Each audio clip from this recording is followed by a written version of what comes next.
Hello friends, स्वागत है आपका मेरे यूट्यूब चैनल सलमान की बातें में। फ्रेंड्स, आज मैं फिर आप सबके लिए एक स्टोरी लेके आया हूँ और इस स्टोरी को पूरा ध्यान से और पूरा ज़रूर आप सुनिएगा। बहुत अच्छा लगेगा ये स्टोरी, क्योंकि आज का जो स्टोरी है वो माँ के ऊपर है, माँ की ममता के ऊपर है। तो फ्रेंड्स, इस वीडियो को पूरे ध्यान से और अंत तक ज़रूर देखिएगा। और अगर आप मेरे चैनल पर नए हैं तो प्लीज़ चैनल को सब्सक्राइब कीजिए, बेल आइकन को दबाइए, ताकि जब भी मैं कोई नया वीडियो डालूं वो सबसे पहले आप तक पहुंचे। फ्रेंड्स, मैं ये कहना चाहूँगा, माँ तो सिर्फ माँ होती है, जिसका स्थान कोई ले नहीं सकता। दुनिया में माँ ही ऐसी होती है जो बिना स्वार्थ के अपने बच्चों को प्यार और दुलार देती है। तो चलिए शुरू करते हैं कहानी, और मैं सुनाता हूँ कहानी आपको। आज का जो कहानी है उसका शीर्षक है माँ का दिल और ममता की कहानी। कहानी कुछ ऐसे हैं कि रमेश अब बड़ा हो गया था, पढ़ लिख कर अब उसकी एक अच्छी सी नौकरी एक शहर में भी लग गई थी। कुछ दिनों के बाद उसके माँ बाप ने उसकी शादी एक सुंदर और सुशील लड़की से करा दी, जो कि वह नौकरी भी करती थी। अब रमेश की पत्नी दोनों जॉब करते थे और एक साथ एक शहर में बस गए थे। कुछ दिनों के पश्चात रमेश के पिताजी भी इस दुनिया को छोड़कर चले गए, जिसके बाद उसकी माँ एकदम सी अकेली हो गई थी। जिसके कुछ दिनों के बाद रमेश की माँ को अपने साथ रहने के लिए शहर ले आया। रमेश ने अपनी माँ को अपने साथ रहने के लिए शहर लेके आया, जिसके बाद शहर में आकर रमेश की माँ खुद को एकदम अकेले पाती थी।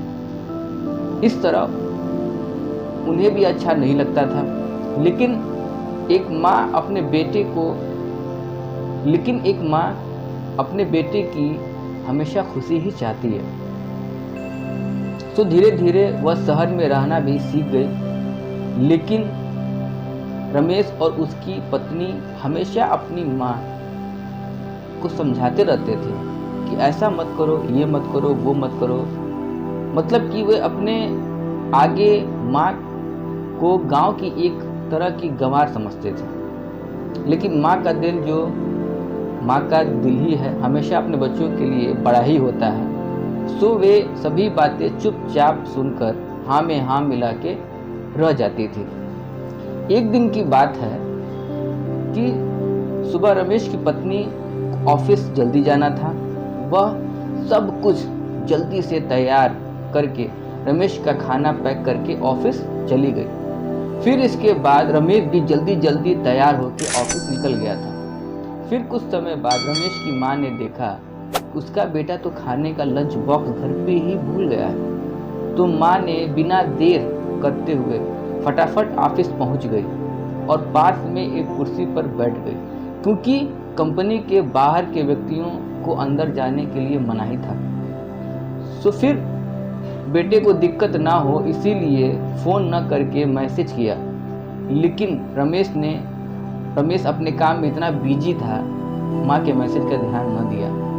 लेकिन उसकी माँ कब से उसका बाहर इंतजार कर रही थी। इस तरह कई घंटे बीत गए और इस बीच कई मैसेज भी किया, लेकिन रमेश का कोई उत्तर नहीं आ रहा था। इस तरह रमेश की माँ को चिंता होने लगी। रमेश अपनी माँ की कई मैसेज आने के बाद वो अंदर ही अंदर खूब गुस्सा होने लगा था। आज तो उसने तय कर ही लिया था, आज घर जाकर माँ को खूब अच्छी तरह से समझा देगा कि उसका गांव नहीं है जो कुछ मनमानी करती रहेगी। इस तरह शाम हो गया। अब रमेश घर जाने के लिए कंपनी के बाहर निकला तो देखा उसकी माँ तो यहीं खड़ी है, जिसे देखकर उसका गुस्सा अब सातवें आसमान पे था और बिना कुछ पूछे ही अपनी माँ को डांट फटकारने लगा। पहले तो घर में खाली बैठे बैठे मैसेज से परेशान करती रही, और अब तो कंपनी में भी आ गई। आखिर उनका यह गांव नहीं है जो मनमानी करती रहेंगे। यह सुनकर रमेश की माँ ने खाने का टिफिन रमेश की ओर आगे बढ़ा दिया, जिसे देखकर रमेश को अब समझते हुए देर न लगी कि वह अपना खाना भूल गया था,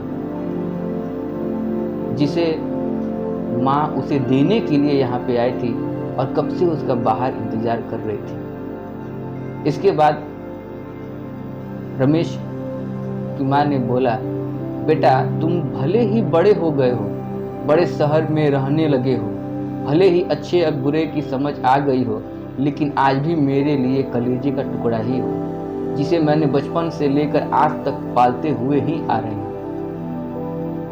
रमेश की आंखें अब खुल चुकी थीं। आखिर उसकी माँ उसकी परवाह करते हुए खाना लेकर आई थी, जिसे वह बिना सोचे समझे अपनी माँ को डांटते जा रहा था।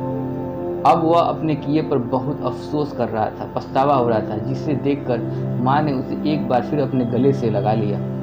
इस तरह रमेश अब आगे से खुद को माँ के लिए बदल लिया था।